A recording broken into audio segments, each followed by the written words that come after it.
Hi, I'm Jonathan Amy. We're here again today with Clay Starlin, and he's going to be talking about measurement tools that we need for precision teaching. Settle in for this one. This will be a little bit longer than usual, but it's going to be a lot of really great information. So Clay, please take it away. Hey, thank you, Jonathan. So let me pull up the slide presentation here. So as Jonathan said, we're welcome to the Measurement Procedures, Tools, and Materials presentation. We're going to look at 6 different areas: recording of performance, measuring time and count, how frequently we should measure, some ideas about materials, equipment, and environments, some generic administration and scoring procedures, and then purposes of educational measurement. So starting with the recording process, if we are working directly with a student, either in person or remotely, then we can actually count and time their performance while we're with them, either remotely or in person. We can also get video or computer records that we might count and time at a different time. Or they could also be turning in some kind of written work or completed project. If it's something where we're not either directly with the student or counting and timing on a video, then we want to do some validation process where we make sure that the student has mastery of the material based on the written or completed project work. So since we're going to make sure we have an accurate timing, there's a number of timing devices that we can use. Here's one that's from a company called Read Naturally that actually does a duration of how long the student performed, and then you hit this calculation button and it'll calculate the frequency. Now this happens to be set up for reading, but it can be used for other skills as well. If you have a longer time period, you could just use a wall clock, like here, maybe a standalone timer. Actually, what a lot of students and teachers are using these days are the timer on their smartphone or smartwatch. There are a number of timing recommendations. First is make timing an ally, not an enemy. And probably the key to that is skill chunking. So making sure the students at a skill level that they can actually improve on, and timing becomes more of a motivator when we do that. Some of the timing lengths we traditionally use are 10 seconds to 3 minutes with developmental and basic skills, 10 to 30 minutes with higher order skills, and in the personal social area, 30 to 1,000 minutes, which is like a full waking day. We want to make sure we avoid performance ceilings. So that means we want the student to be performing during the whole time that you are actually recording. In terms of cold versus warm timings, a cold timing is something that you have a timings before any instruction or practice. And a warm timing would be when you actually have had some instruction or practice, and then you do your timing. From a measurement standpoint, I tend to like cold timings. I think that gives us a little better indication of generalization from one day to the next.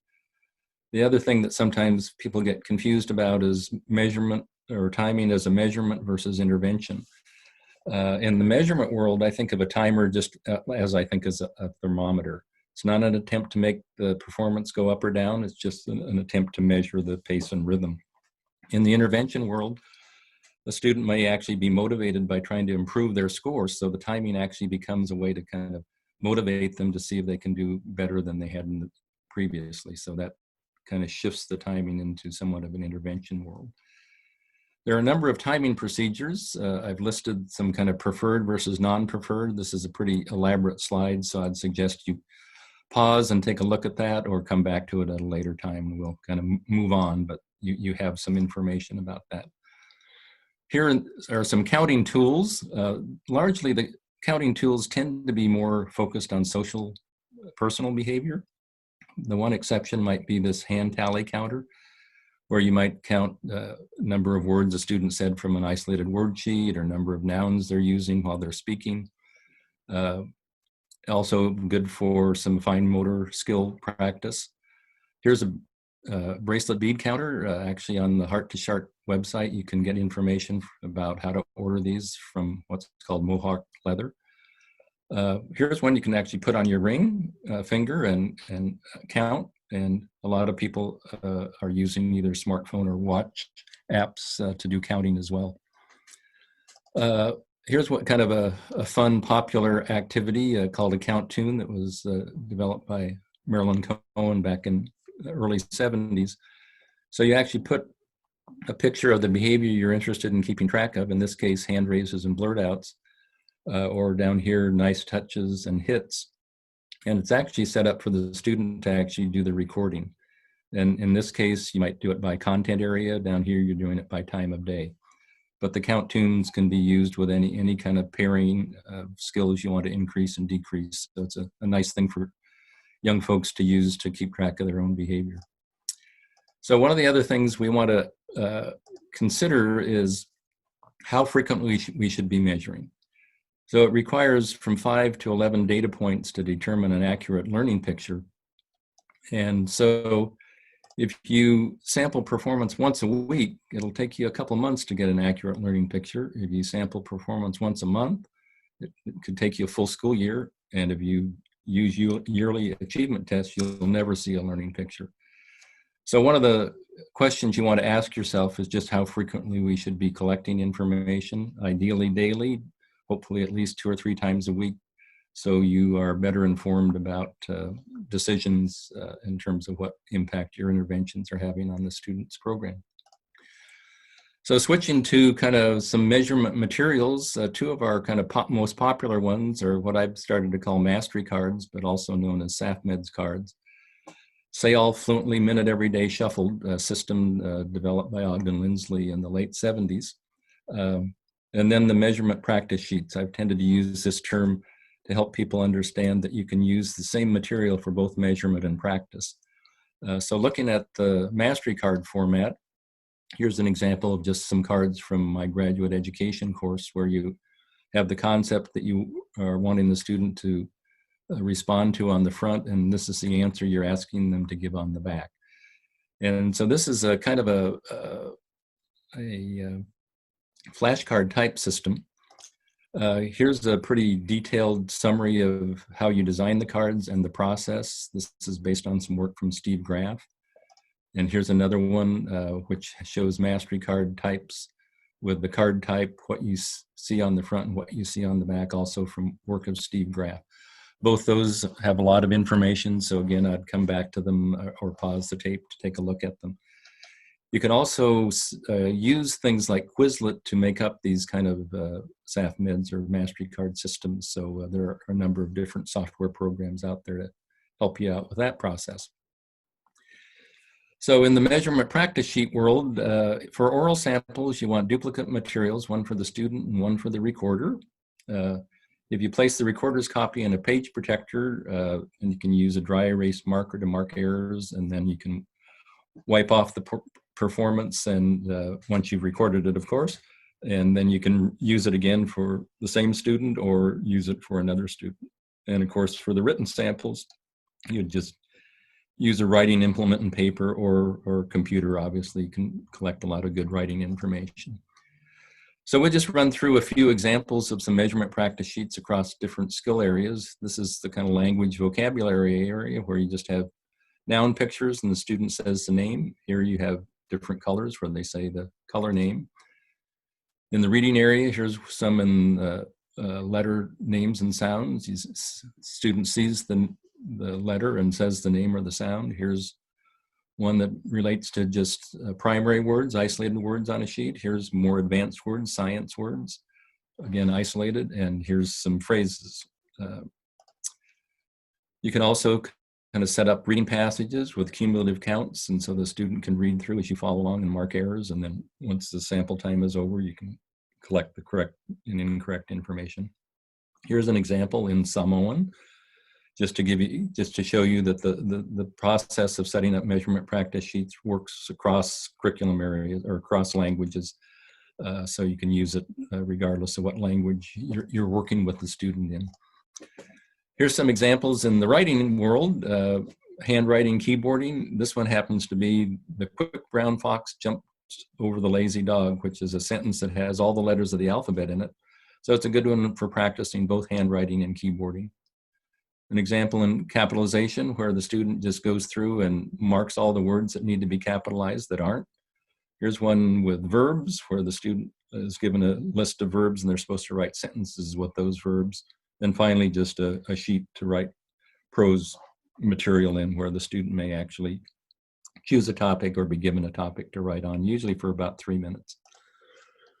Here's some in the math area. Beginning math with, sees the numeral, says the number. Over here, basic computation, advanced computation, fractions. Finally, some examples in the content knowledge area with science equipment, where you see the picture, say the name of the equipment. Here's a social studies vocabulary one. Here's one, geography, land formations, where you see the word and write the symbol for that, and a history vocabulary. So that's a very quick overview of some of the kind of measurement practice sheets. Hopefully it kind of gives you a sampling of just how much you can do with kind of isolating skills to help youngsters master certain content and skill areas. So now kind of moving to the equipment issue. So if there is certain equipment that you need in order to conduct a measurement sample, then you want to make sure that those equipment things are available. So just some examples here: theater, athletics, art, writing, geography. So just make sure that before you set up a measurement sample, that if you need equipment, that you have it. Same with environments. So you may need to actually design an environment for a measurement activity, or you may need to arrange an existing one, or sometimes you need to reserve the space, so like the gym or a lab. So make sure that your various performance venues are designed, arranged, and reserved. And here's just a few examples there. Here's a summary of some generic administration and scoring procedures. Again, a pretty elaborate sheet that you can pause and take a look at in more depth or come back to. So these relate to kind of across skills. Certainly specific skills will have some administration and scoring procedures that are specific to that skill. Moving on to the final area, purposes of educational measurement. So the generic purpose is make decisions. So if you're not making decisions, doesn't make much sense in collecting the data. But more specifically, we want to determine an appropriate skill level, where to start the student instructionally. Then once we've done that, monitor learning progress to see the effect of our interventions, and finally to measure skill application. So looking at each of those, we can look at a frequency-based skill placement process. So that is looking at single data points. So here's an example in language where we looked at 40 pictures, and you can see the data here, 20, and then 10. The arrow indicates where we decided to start instruction with the student. Here's another example in reading where we looked at a 7th, 6th, and 5th grade passage. Again, you can see the difference in the correct and incorrect data, and we just decided to start at the level 5 passage. So you can look at the other two at your leisure. We'll move on to what we call learning-based skill placement. Usually we collect 5 to 10 days of data to make a decision of where to start instruction. You can see we're, in this case, it's a reading example again, where the student read in three different books. The errors are going down in books 1 and 2, but so are the corrects. But in book 3, the corrects are going up and the errors are going down. So this is the book we decided to start instruction in. So once we've decided on a place of instruction, then we want to monitor learning, and we use the Standard Learning Chart, which we've discussed in a previous Heart Chart video. So we want to monitor whether the interventions we're using are having desired impact. So that's kind of the second purpose besides skill placement. And third, we want to measure skill application. So for instance, reading directions to assembly something, or to solve a math problem based on some math knowledge previously learned. If you've been given some cooking instructions, can you actually prepare a meal? Or if you've had some jewelry instruction, can you actually make jewelry? So that's a very quick overview of measuring procedures, tools, and materials. Hopefully give you some helpful information for moving forward.